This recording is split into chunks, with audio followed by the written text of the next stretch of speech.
We may have a couple more trickle in here, but we are 5 minutes after the bottom of the hour, and I think we should get started.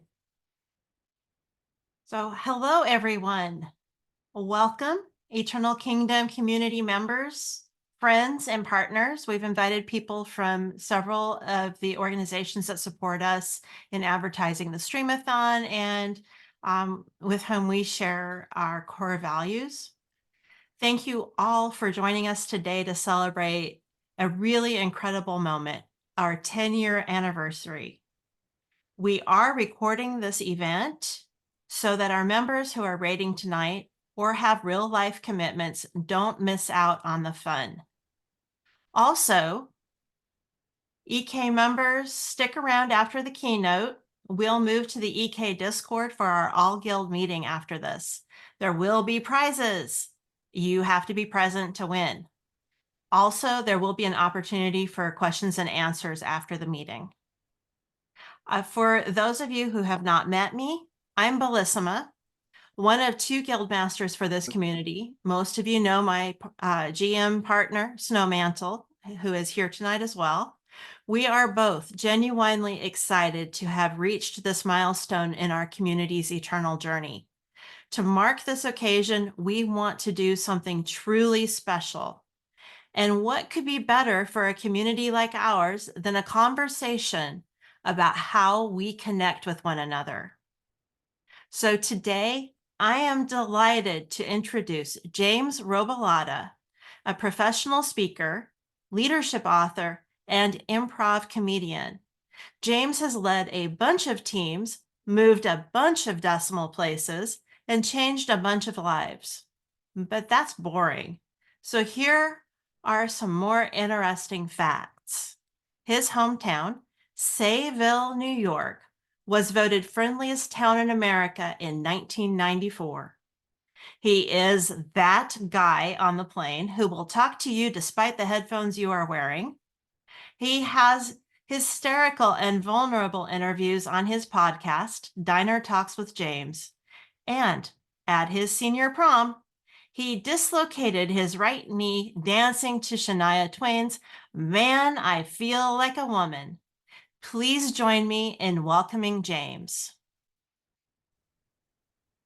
Eternal Kingdom, what is up, my friends? Excited to be here with you today. Thanks so much for coming out. I think you had a choice, so it's like real cool that you're here. I'm pumped to be spending this time with you today. From what I have been told by Belle, your accomplishments are nothing short of wildly impressive in the world of Warcraft and just in general in the community building sense. 10 years, 1,000+ members, organizational charts, goals, things like that. It's awesome. And all in the name of community and all in the name of let's do something that we all love together. And I think it's really cool that I get to be a member of your crew for one night. And so I know right now I'm just some random, extremely attractive man talking. And so far you're like, you know what, so far, I mean, it's pretty good. But I feel like we should get to know each other a little bit. And I feel like a natural place to start is to tell you how I eat pancakes. This makes sense, right? Great, I'm going to assume you said yes. So here's how I eat pancakes, friends. First off, you can get out of my face with a short stack of pancakes. Does it look like I've ever only had 2 pancakes in my life? No, y'all. I'm grown and sexy. I'm going to eat 3 pancakes. And when it comes to my pancakes, I'm an equal opportunist. It's the same amount of butter and syrup on each one. I'm not like the Bisquick box.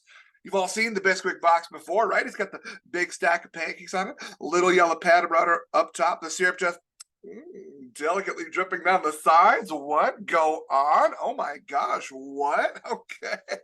No, because if you eat your pancakes that way, you are cutting into a drier gradient of pancake, and that's unacceptable. I like my pancakes equally and adequately soaked with butter and syrup. If you also like your pancakes soaked with butter and syrup, do me a favor, put a heck yes or a hell yes in the chat. Let me see if my people are in here.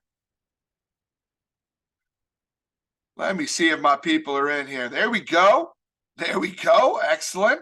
A number of you. Yep, exactly. There you go. Yep-a-roni. There's always one waffles person. So not everybody chimed in as quickly, though. Let me see who else we got in the room. Maybe some of y'all don't soak your pancakes. Maybe some of y'all are dippers, right? If you're a proud dipper, you can let me know in the chat. You can just throw dip in there. Let me know if you're a proud dipper. Do you, my dippers? Do you? And then some of you aren't that way. You know, some of you are like, you know what? I don't want to be gluttonous. Just a little bit of drizzle of syrup for me. If you are a drizzler, you can put that in the chat as well. And then last but not least, Burb, just the dip. I don't know why I read it that way, but I did. And so I also want to know if any of you are dry pancake eaters. Do we have any dry pancake eaters around here? Let me see if we have any dry ones, because my friends, they do walk among us, okay? They do walk among us. Chocolate chips only. There we go. Okay, excellent, excellent. I like this. Eternal Kingdom, this is an inclusive environment. We accept people who eat their pancakes in any kind of way, or people that don't eat pancakes. We judge them a little bit more, but it's like good judging, right? It's like a fun judging. Yay! Okay, let's keep moving on. But I think it's fun. I think it's fun to start this way, because for me, after I get my pancakes equally and adequately soaked with butter and syrup, what I do is I cut little triangles out all the way around, so then I have a star. Then I cut the points off the star, so I have another circle. Then I cut more triangles out. It's a very geometric eating experience. And I start this way because I need you all to know from the jump, I'm a little bit weird. I'm a little bit weird. It's okay. I think we're all a little weird. Rhyme, that is hysterical. I think we're all a little weird. I mean, sure, maybe we don't choose to get up in front of a group of randos we've never met and start with our weirds, but alas, we all got a little something. For me, a lot of my weirds come in the form of food quirks. For example, I'm sure you remember this, but a handful of years ago, the internet came out with all these food hacks. Apparently, we had been eating normal food wrong for centuries. So, for example, the internet told us how we're supposed to eat bananas now, because you're not supposed to grab it by the stalk and rip it down like a savage. Now you flip it to the other weird side, and if you peel it from there, there's way less strings when you peel the banana. If you knew this tidbit, put a number 1 in the chat. If you knew this fact, put a number 1 in the chat. Let me see my people who are educated. Excellent, excellent. If you did not know this, put a number 2 in the chat. Put a number 2 in the chat. Excellent, Kelsey. Thank you. I appreciate you. Excellent, excellent. We got a good mix of 1s and 2s. For those of you that are putting a 2 in the chat, here's what you need to know. This is the most tangible takeaway of my talk today. Okay, this is the thing that you can do like right after and be like, boom, look at that, I learned something. I can't promise anything else. But the internet also told us how we're supposed to eat cupcakes. Apparently, we've been eating cupcakes wrong for centuries. Shout out again to ye old internet. Many of us are eating them wrong, because what you're supposed to do is rip the bottom of the cupcake off, put it on top, and have a little icing sandwich. Yay! It's so cute. And now I don't have icing on my fingers. It's awesome. No. My friends, here's how I eat a cupcake. I rip the bottom of the cupcake off. I like that part. I then take the bottom of the cupcake and I throw it off a dock. Just saying, friends, I'm trying to get to that icing as quickly as possible. Y'all, please don't judge. I'm just kidding. I don't really do. I just eat the bottom part first because I like to end with a better icing to cake ratio. I like my chocolate encased in chocolate injected with chocolate, right? So I'm down for the sweets. I have a lot of these little food quirks. I could tell you some more later if you want. But I'm wondering if I am alone. I'm wondering if I'm so glad, Loriona, that you tried it and liked it. I don't know how it feels to be wrong, but know that we are here and we are in support of you. I'm just playing, Fred. Eat your cupcakes the way you need to. But let me find out who else is in the room. Let me see if I'm the only one with any weird food quirks. If you don't like your food to touch, Put an ew in the chat. EW. If you don't like your food to touch, put an ew in the chat. You are the kind of people that are wondering why toddlers are the only ones with the separator bowls on the marketplace. Any of you all, anybody not like their food to touch? There we go. Drove my mom crazy as a kid. Your brain won't allow it. You got to do what you got to do to win these streets, Kelsey. Do you, friend? Do you? So, on the other side of the spectrum, do any of you, when you see a plate of food, you just mash it all together? If you mash it all together, right? Mash in the chat, because hell yeah, it's all gonna look the same eventually, right? Okay, there we go. Look at y'all. Y'all nasty, okay? Y'all nasty, not bad nasty, just a little nasty, and I'm probably here for it. But I love seeing some of y'all. I love everyone knows. Nice, I like that one.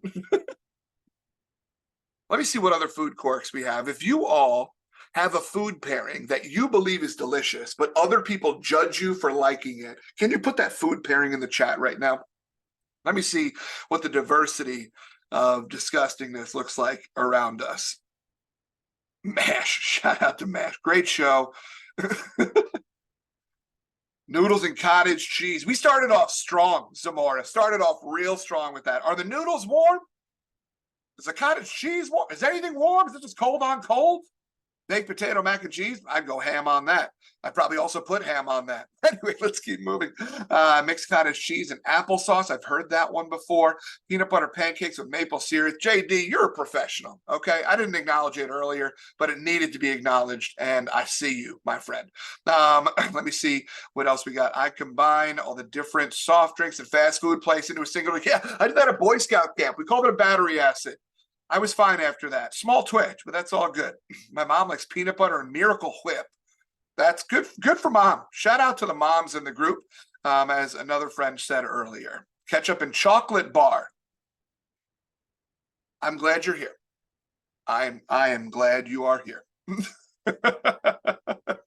Peanut butter and pickle sandwich. There it is. I like this, y'all. There are so many fun ones in this chat. Some that I would probably try, others that I would probably question you on, but still sit at the table with you. I'm not rude. But there's one last one that I understand may be a hot spot in this organization.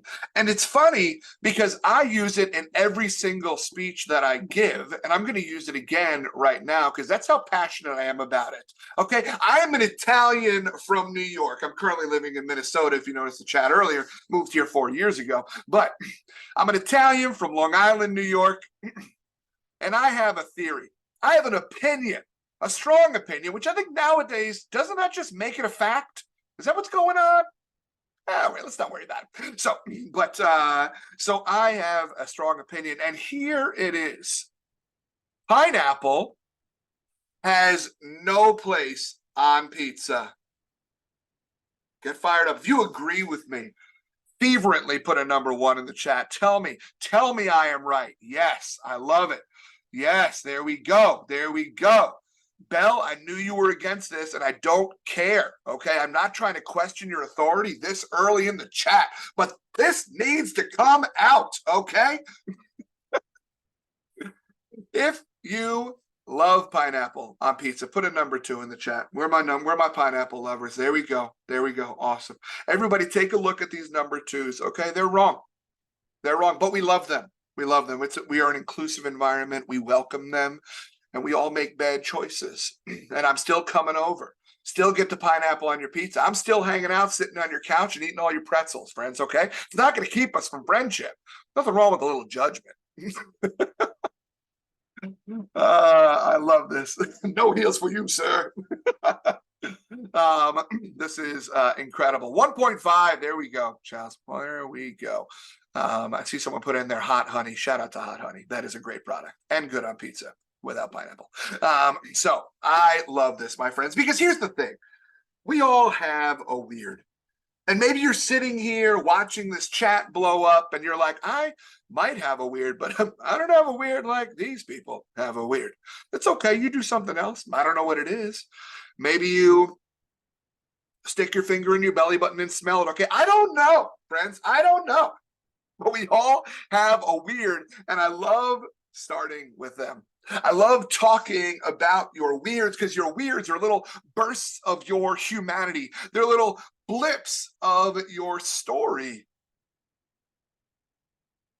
And I love hearing these weirds, these little moments where all of a sudden I'm like, oh my gosh, you too, me too, you too, me too. In a world where loneliness is only increasing at a depressingly rapid rate, let us all have more. Oh my gosh, you too, me too. Mom. Oh, you too, me too. Let us all have some of those little moments where we find little tastes of community. Obviously, the game World of Warcraft brings you together. Obviously, the Guild of Eternal Kingdom has mission statements, it has bullet points, it has goals, and has a lot of other incredible stuff about it. But what connects you before the game, what connects you before the Guild is our humanity. And so I love hearing these little moments of our humanity. For me, I think it's really fun to ask these kinds of questions because questions lead to story, story leads to connection, connection leads to trust, and trust leads to loyalty. Questions lead to story, story leads to connection, connection leads to trust, trust leads to loyalty, which means the foundation of building a loyal team, a loyal guild, is curiosity. The foundation of building loyalty, a place where people show up, even on those moments where it's frustrating, even when leadership makes a decision that's in a slightly different direction that you would have taken, we make the choice to see the bigger picture and to realize that these are good people who are trying their best. We lead with questions as opposed to judgment in those moments. And loyalty is clearly what you all have. An organization does not last for 10 years on accident. That's not like, oops, oh God, we've been around 10 years. Okay, cool, right? Some of you created this organization and joined it super early. And you said, I don't know what's going on, but I'm gonna duck around and find out. I got you, bro. I heard that came up in one of the raids, really. And I love a good pun, y'all. Okay, I love a good pun. But the thing is that I love this idea of curiosity. You know, it's funny. It was indeed a rhyme reference. But I love having these moments. I love having these moments because, you know, if you look up in the dictionary, the antonym, the opposite of curious, you get uncurious. Okay, that's right. That's pretty good. Okay. But if you look up the antonym, the opposite of curiosity, you get apathy. And organizations like yours don't stick around for 10 years because they're flooded with apathy. You all haven't made it this long because everybody's like, it's good enough. No, you've made it this long because you've made the choice to not be apathetic and to continuously rebuy in. There are other guilds, there are even other games, but you have chosen to rebuy in to the Eternal Kingdom because you are loyal to it and because you are not apathetic towards it. You see the value in it, both for you and for your friends. And it's beautiful. Curiosity creates community. Curiosity creates community. And when I'm talking about community, I'm talking about places where people feel seen, feel heard, feel respected, feel safe. And it sounds like you all have worked really hard to maintain a system like that. Right? Your guild masters, your chancellors, your royal emissary, right? These folks are putting in the work and creating buy-in around some of these kinds of things because it matters, because community matters. Without community, this game is terrible. The reason why World of Warcraft has been around so long is because of the diverse, beautiful, and deep community that it continuously forms with its players. So when I think about the importance of curiosity and how how it creates community. I want to talk about curiosity in two ways. I want to talk about it in two ways. I first want to talk about the skill set of curiosity. Let's get a baseline skill set. That's the one you probably know a lot about. And then we're going to talk about the mindset of curiosity. How do we adapt a mindset of every time we get together, we think to ourselves, what if I chose curiosity right now? How would I respond? How would I show up? How would I, et cetera, et cetera? So let's talk about the skill set of curiosity first, because I think we were all lied to when we were younger. Do me a favor. Can you put a number 1 in the chat if you were ever told by a teacher, by a professor, by a parent, by a whomever, that there's no such thing as a bad question?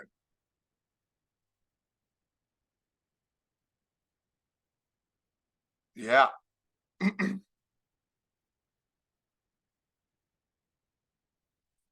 This is awesome. Now, if you've ever been asked a bad question, feel free to put a number 2 in the chat.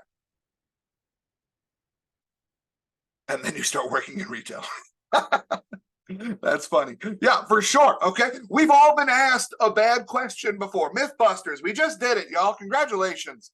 But the thing is that there are such things as good questions. Good questions drive thought. Good questions drive community. Good questions drive empathy from time to time. They drive learning. Good questions don't isolate folks. Instead, they bring people in and they empower them to use their brains and say, hey, I'm glad you're here. I want to know what you think about this matter. I don't need you to solve it, but I want to hear your thoughts, right? Your thoughts are welcome. Great questions drive community in that way. They empower individuals around us. I love asking cool questions. And, you know, when I think about some of these questions, there's a question that we use all the time. It's a simple question, which is just, how are you? And this question is potentially beautiful, but it has not come, it has changed. Because I mean, I know not everybody here is from the United States, but in the United States, if someone says, how are you? You are legally obligated to 4 responses. Good, fine, tired, busy. How you doing? Thanks for playing. Take it easy. But what if we ask one more question?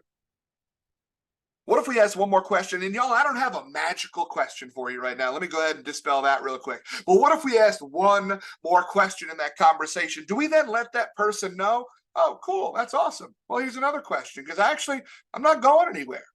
This is where I want to be. I have time for you. We often find small talk painful because small talk is super disingenuous at times, right? Small talk sounds like this. Oh my God, this elevator is so slow. I know, right? I know, right? I know, right? I know, right? I gotta go. Small talk is painful. But the difference between small talk and meaningful conversation is one good question. And sometimes that question doesn't even have to necessarily have a question mark on it. Sometimes it just needs to be the phrase, tell me more about that. Tell me more about that. Lets that individual know, like, oh, that was intriguing. I have some more time. I'd like to explore that. Or I don't think that's weird, or I don't think that's whatever. Yeah, no, that's cool. No, tell me more. Those little moments where we say the phrase, tell me more about that, we tell these individuals, this is where I want to be. And what a gift right now in a world where we're all just trying to figure it out, where we're all trying our best and feel like we're consistently failing. Maybe that's just me, but shout out to my counselor named Kelly either way. But the thing is that I love asking fun questions to get to know people a little bit. So let me ask you a question right now. I'm curious, what is an embarrassing story that you have? And I want you to share your embarrassing story in 5 to 7 words, because I think the vagueness of it is going to be even more funny. So 5 to 7 words. What's an embarrassing moment for you? What's a time where you didn't realize you were unmuted? What's a time where you tripped and fell in public, where you sent that text to the wrong person?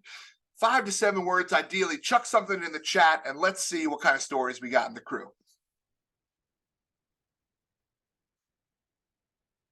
JD, my friend, the diving board was pretty high for you to fall off there. There you go. Peed while sledding. That's incredible. That's incredible. I just don't eat that yellow snow. I slipped in a mud puddle. As an adult, oh, you hate to see it, right? You hate it. My kid did it yesterday. It's adorable because he did it. But as an adult, that's tough. Military, alcohol, vending machine, Humvee. I want to know so much more, but I'm also happy with how much you told me. Slid down bowling lane. I love that. Fell down the stairs at work in front of 25 people. No, I bet they still bring it up too. Just subtly, right? Just subtly. Called geese ducks. You hate to see it. You hate to see it. Yeah, no, I'm sure that pissed off some ornithologists, I am sure. Broke my toe while playing World of Warcraft. That is impressive. That's the kind of vigor we like to see, though, right? We can applaud that. Called my my ex-wife's name inadvertently. Yep, that one took a while to come back from. Forgot to mention one of my teams. Weaponized. Wrong chat window shenanigans. Yep, for sure. Definitely been there before, for sure. Y'all, these are great stories. Thank you for sharing them. You all shared an embarrassing story. I think it's only fair that I share one with you. And you actually heard it from Belle. Belle told you that I dislocated my right knee dancing to Shania Twain's Man, I Feel Like a Woman. But what she neglected to mention, because she didn't know this fact, is that happened during dinner. Y'all, I don't know who the DJ was at my senior prom, but dude was dropping straight fire all night. And normally during things like weddings, proms, quinceañeras, sweet 16s, normally they'll drop it down during dinner and they'll play like some smooth jazz, some instrumentals, maybe some Billy Joel. Mo, this DJ just kept bringing the bangers.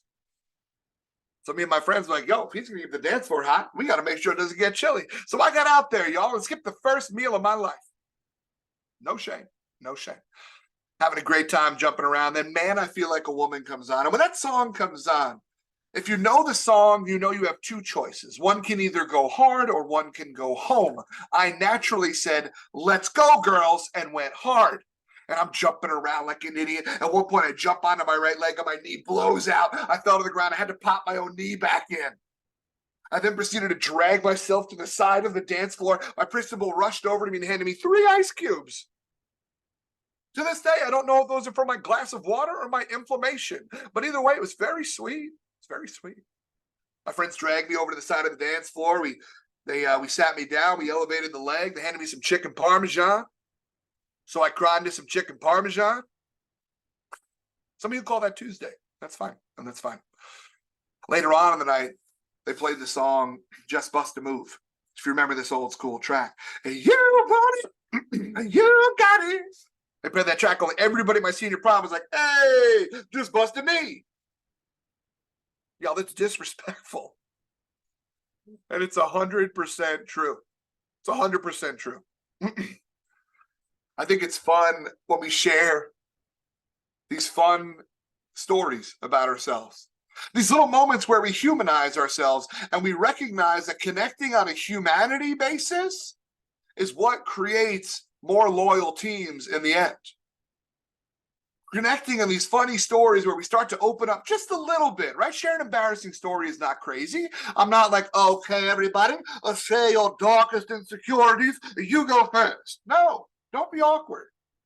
Don't be awkward. We can build to that, but don't start it there. We build, and we ask these fun questions, and we hear these stories, and our shoulders start to drop, and that's what community feels like. Community feels like a place where our neck is at ease, where our shoulders have dropped, and we just get to show up. That starts at curiosity and asking fun questions. We talked about the skill set of curiosity. Talk about the skill set of curiosity. Now let's talk about the mindset of curiosity. How do we decide to be more curious on a regular basis with the individuals that we come across? I'll share a quick story with you. As I mentioned, I'm born and raised in Long Island, New York. I am married to a woman who was born and raised in Minnesota. And I don't know if you've been to New York or Minnesota recently, but those are two different cultures. Okay, two different cultures. In Minnesota, they have something called Minnesota Nice. Oh, for cute. Oh, get a hot dish. Let's grab a bag. We'll go on the boat. Oof time, right? Minnesotans are some of the sweetest people. It's really incredible. You know, it actually snowed today here because Minnesota. And you know, sure enough, I looked outside and there's some guy down the block just running a snowblower all the way down one side of the sidewalk and all the way back. And he's not knocking on doors on the way back and be like, give me $5. No, he's just doing the right thing. Minnesotans are very generous in that way. And so I've really enjoyed getting to know some Minnesotans. In New York, very passive aggressive as well. Yeah, for sure. Let's not worry about that. And also, Minnesota nice isn't like Southern hospitality. Can we talk about the phrase bless your heart? Why is bless your heart always followed by something atrocious, right? Oh my goodness, oh, bless your heart. You look like you fell off a truck. It's said with a giant smile. So after they're done saying it, you're like, oh, thank you. Thank you. Thank you. I don't know how to feel. But Minnesota nice is a little bit different. And you're right, a touch a little passive aggressive, but they truly are very nice to you in the moment. And I've never had a problem having one person who didn't even know me offer to help me. So it's beautiful. Now in New York, I know we got somebody from Queens in the building, but in New York, we start sentences off with things like, hey, listen, no disrespect, right? Hey, listen, pal, no offense, but I'm about to wildly offend you, okay? If you get called sweetheart in New York, it's not a good thing. That means you're in the way. Hey, sweetheart, can you step to the left, please? I'm trying to order a bagel. Hey, sweetheart, can you do me a favor? Can you walk out all the way to the other side of the sidewalk? That's where the tourists go, sweetheart. Thanks for being here, though. Yeah, all right, no disrespect. New Yorkers are consistently told that we are cold and rude, and my friends, we're not. We just have somewhere to be. If you were trying to pay rent in New York City, you would also keep it swimming, y'all. You got to keep swimming in New York, and I'm Dory in these streets. So the thing is that New York and Minnesota are too coffee efficient. I like it, Rod. So New Yorkers and Minnesota are two different people. So it came time to meet the parents. We were in a long distance relationship, so I was going to fly out to Minnesota to meet her folks. So she starts to tell them about me because apparently I'm someone who needs a little preparation. Great. So she says, Mom and Dad, I met somebody. They said, oh my gosh, Tina, tell us about him. And they said, yeah, Mom, he's an Italian. They said, oh, an Italian. We love Alfredo sauce. They said, yeah, Mom, I'm dating this Italian who's from New York. Oh, okay, Italian from New York. Yeah, Mom, I'm dating this Italian from New York who lives in Brooklyn. And then her parents stop asking questions. Now, here's the thing. Let me come over here and do a little aside. I have a background in improv comedy, stand-up comedy, as you can tell. Okay, great. But I have a background in improv comedy, stand-up comedy, and in the writing of comedy, one of the rules is, if that is true, then what else is true? If that is true, then what else is true?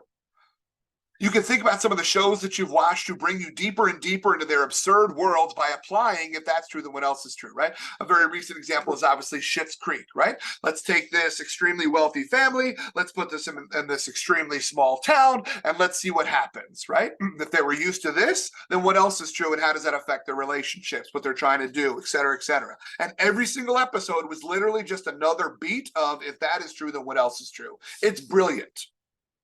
So her parents decide that they're going to use this rule in this conversation because they stop asking questions and they say, okay, so our daughter is marrying an Italian from New York who lives in Brooklyn. If that's true, what else is true? Our daughter's marrying somebody in the mob. And that might be. But they say, okay, so our daughter's married an Italian from New York who lives in Brooklyn, who's in the mob. If that's true, what else is true? You know, all those mafia guys got nicknames. And so unbeknownst to Tina, my wife, unbeknownst to me, they are referring to Tina's new boyfriend as Jimmy Biscuits. Y'all, I challenge you to find a more accurate nickname for me, okay? I friggin' love biscuits, okay? So it came time to meet them. I fly out to Minnesota. We're going to meet them at a Twins game, and because apparently I'm someone you should meet in public. And I didn't know how to find them. I was like, Tina, how are we going to find your parents? There's so many people around here. What are we going to do around here? Huh? What, are you going to whistle? And she's like, calm down, sir. Okay, I think I know what my parents look like. Fine. Turns out easy to spot them because they're holding a giant sign that says, it's Jimmy Biscuit's first Twins game. Y'all, I fell in love. If you could take a joke that far, that's my people right there. And I did indeed luck out in the in-law draw. They're amazing humans and now great grandparents to our children. And it's really beautiful. But how we got to Jimmy Biscuits was using this rule of, if that is true, then what else is true? Which is a rule that we use all the time in getting to know somebody, but it doesn't work. We learn a little bit about somebody and then we just write the rest of their story. We write the rest of the story because assuming is easier than learning. Assuming is easier than learning, but just because it's easier doesn't mean it's right. And so, where are some of these moments where we can recognize the patterns that we are in? What patterns are you all in the guild? What patterns are you all in the guild? Do you, for example, potentially, do you frequently approach disagreement with curiosity, or do you frequently approach disagreement with judgment? What's your normal pattern? We humans freaking love patterns because when our brains commit something to a pattern, we don't have to think about it. We can just keep going on autopilot and we can worry about bigger and brighter things. But we are in patterns with each other in the guild. You're in patterns with your friends, with your families. You're in patterns with your colleagues. Are those patterns serving you or are they not? Our brains love patterns. What if I told you tomorrow, I want you to brush your teeth with the opposite hand? You would be like, well, hang on a second. Does this one even reach? You're probably like poking yourself in the cheek, right? It's going to take a lot longer. And what if I told you that tomorrow, excuse me, what if I told you that, that tomorrow I want you to eat your cereal with the opposite hand? Think about some of the patterns that you're in every single day. What are some of these patterns that you are in that you don't even recognize it? Brushing our teeth is crazy. If you think about how precise those muscles have to move in order to effectively complete that task, and the fact that we can do it when we are at our most pathetic, not even awake, our body is just like, I got it, sleepy baby, we're good. Our brains commit stuff to patterns. I learned at a very unfortunate age that when you get in the shower, you are supposed to get in the shower. Then you are supposed to rinse your body off. You are then supposed to put the shampoo in your hair. You're then supposed to rinse out the shampoo. Then you put the conditioner in your hair. And then you let the conditioner sit while you clean the rest of your body, and then you wash everything off in the end. If you knew that this was how you were supposed to shower, do me a favor, put a number 1 in the chat. A number of you. Great. That's awesome. For those of you that didn't know this is how you were supposed to shower and you don't know how to properly eat a banana, this is a big day for you. And I'm glad we're here. So, but it's funny. I was talking to my friend the other day and he was telling me, oh yeah, this is how I shower. I was like, oh, that's crazy. I'm body first, hair last. And he said, James, what? James, are you kidding me? Why don't you just take your conditioner, James, and squirt it down the drain? Why are you insulting the entire conditioner industry, James? A conditioner must sit to work its magic. If you want it to be silky and smooth, then you have to let it sit. James, you got to change it up. And I'm like, I don't know. I like science. I guess I got to figure this out. So I got in the shower the other day. Don't picture any of this, y'all. Okay? Don't be weird. I got in the shower the other day and I rinsed off my body and then I put the shampoo in my hair first. And I said, oh, shoot, James, changes are coming. I then proceeded to wash my entire body and just literally forgot about the conditioner. And while I was drying, I looked back in the shower and I was like, damn it. As it turns out, change is hard. I have a 30+ year pattern of showering. I don't hear one comment from somebody in a chat and change my world. But some of us talk to each other like your one comment in the chat is going to change everything. When in fact, it's having a deeper conversation about it, talking about the why, understanding, hey, how do we get here? Amazing. Now that I know the values that we have and how we got to this point, now let's talk about some other ways to do things. Because sometimes when we're feeling what we call efficient, we're actually just being rude and judgmental. And though our intent was to help, our impact was that we made people feel stupid, that we made people feel less than. This guild does not have time for the person that sits in the back of your meetings and goes, this should change. No, I don't believe. Last time I got the whole org chart from Bell, and I don't believe, though it would be fitting for the world you're in, I don't believe there's a wise old sage on the organizational chart. That person who you elected, you say, all right, cool. When you come to the meetings, just share opinions randomly and don't worry about anybody who, any feelings that might get hurt. JD, I still want that for you, brother. I still want it for you. Fingers crossed. But still, I want you to think about what patterns of communication you are in with your peers. And are they serving you? Are they serving the greater community? What if we asked one more question instead of jumping into judgment, assuming that people hadn't thought about your great idea, even though they meet for hours when you're not around?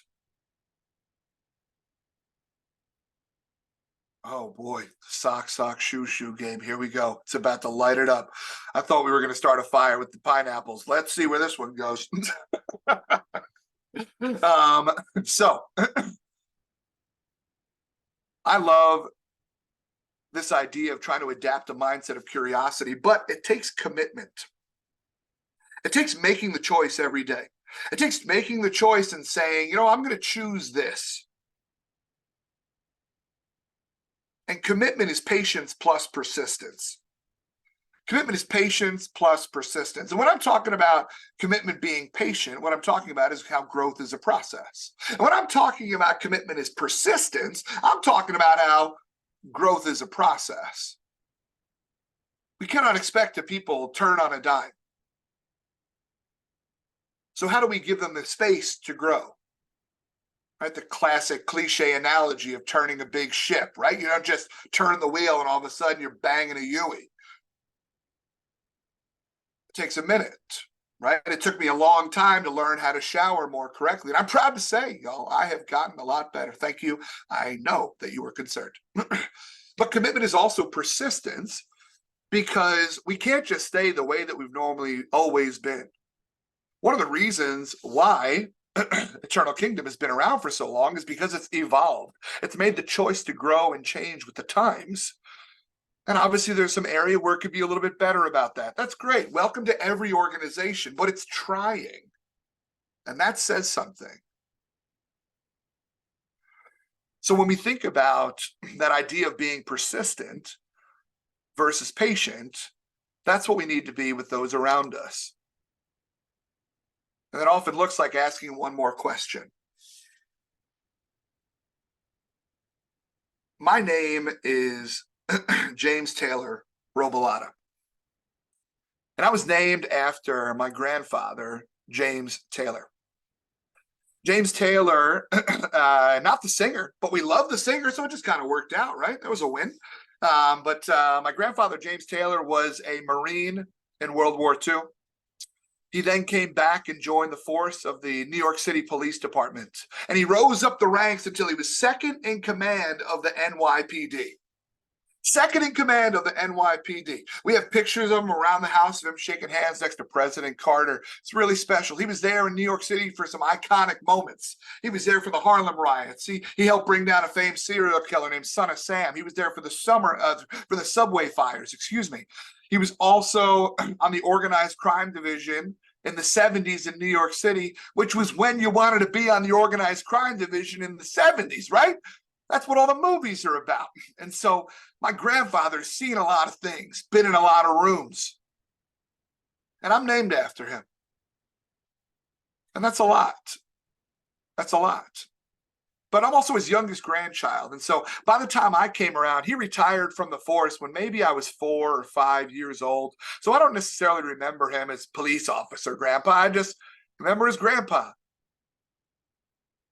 I remember as the guy that would get the crystal glass bowl down that was too high for me to reach, and it had candy in it. Here you go, James. He used to call it Pogey Bay. Take some Pogey Bay, James.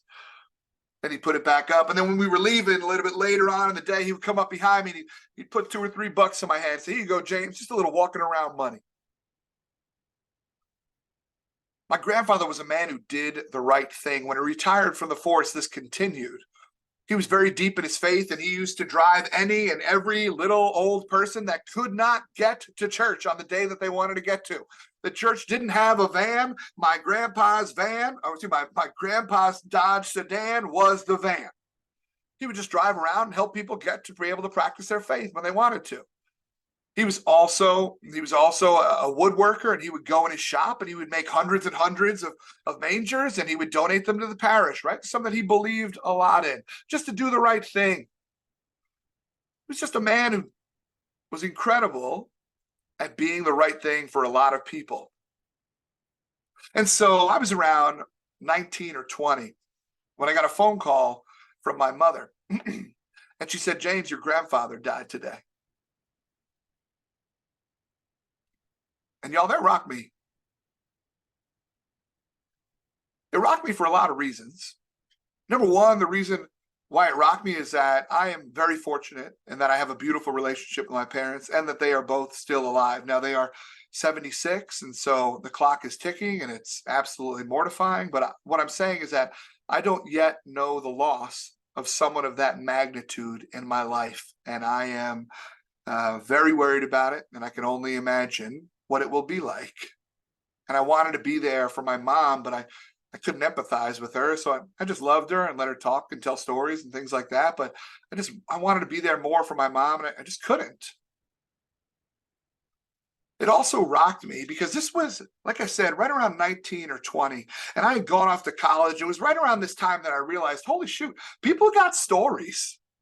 Right? High school for me was like head down survival, right? Please don't bully me. Please don't whatever. Just laugh at my jokes and let me keep it moving, right? You're not going to call me to hang out on the weekends. I already know. Again, see previous conversation about my counselor, Kelly, where we're working through that. But the thing is that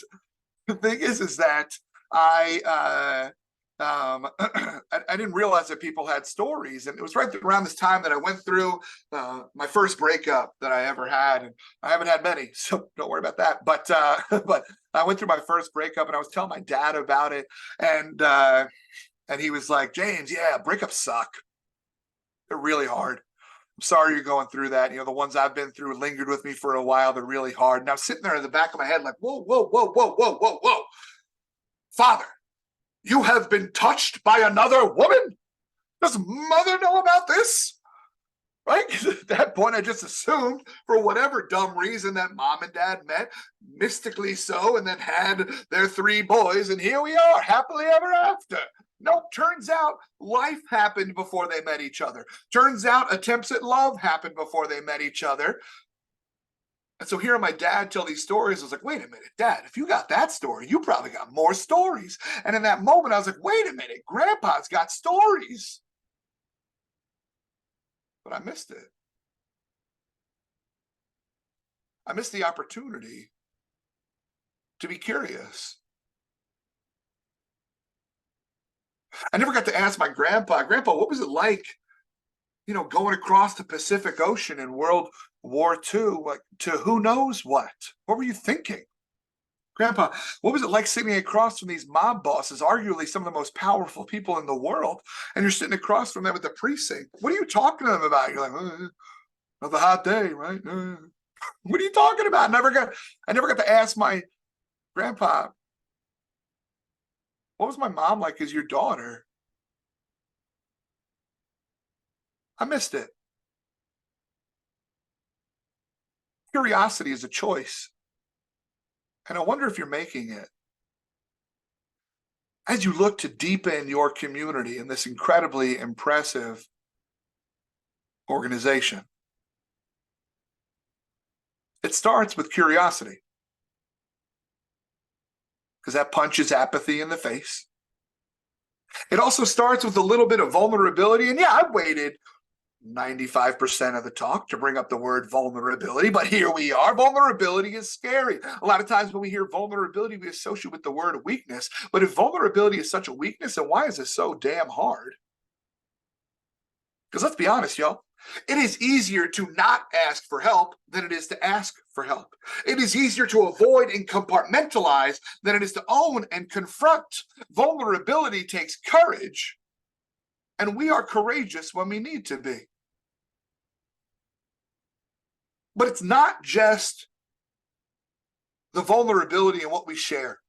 But we had some fun examples tonight, right? The food quirks, the embarrassing stories, some of these other little quips that we shared in the chat. There's so much fun, these little moments of personality, little moments of connection, right?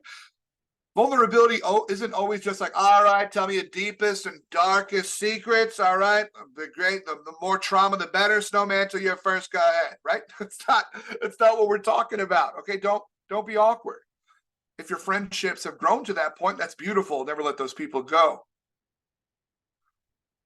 But that's not what vulnerability is, and necessarily all the time. And I'm not just talking about vulnerability and what we share. I'm also talking about vulnerability in the way that we listen. And when is the last time you listened like you might be wrong?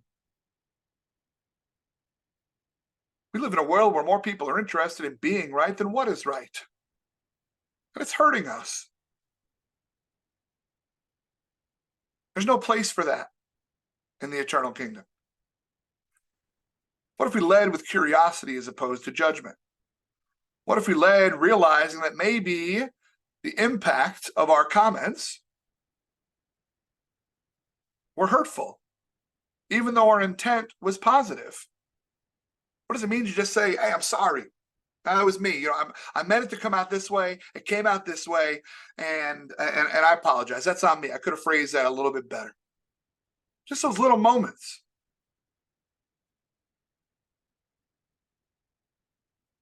My friends, I'm going to end on a quote because that's what professional speakers are carefully trained to do. But before I do that, I'm curious if you all would like to stay in touch in any way, shape, or form. And if you would, that's beautiful.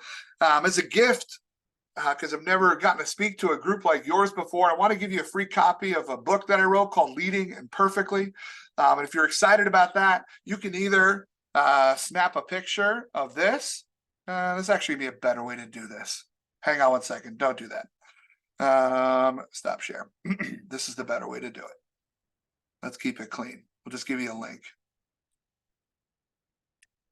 If you want to stay in touch with me, this is my LinkedIn. This is my Instagram. This is, like you said, feedback in the free book. You just got to answer a couple of questions about how you thought this was. I'm a work in progress, and I've never spoken to a group like yours before. This is really cool, and I'm curious if it worked or if it didn't.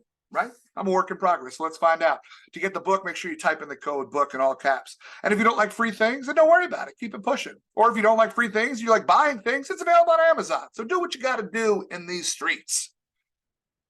But let me end on this quote.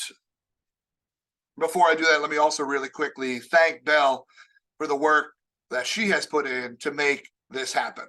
We've been on a number of calls. She's been very patient with me as I learned and stuff like that, right? And thank you all for being patient with me, as I'm sure I have not said everything perfectly, but this has been really special. So I'm a big fan of the band Mumford & Sons. Many of you, by looking at me when my camera turned on, you're like, this guy likes Mumford & Sons. And you're 100% right, okay? Mumford & Sons say this on one of their tracks. They're saying, in these bodies we will live, in these bodies we will die, but where you invest your love, you invest your life. Mumford & Sons say, in these bodies we will live, in these bodies we will die, but where you invest your love, you invest your life. What does it look like to invest your love back into this organization, back in to the members of the eternal kingdom? What does it look like to show gratitude for the individuals that took on volunteer positions to wrangle 1,000 people from around the world and say that this mission matters? What does it look like for us to lead with a question as opposed to with judgment? Take one more beat, because we're worth it, because community's worth it. So special getting to kick it with you all. Thanks so much for giving this a shot. This has been really awesome. Have a good night. Thank you so much, James. This was wonderful. We really enjoyed it. I will be in touch with you, of course, and we'll continue our conversations. But I appreciate all that you shared with us tonight and your message. I think everybody can really resonate with that. Thank you, friend. So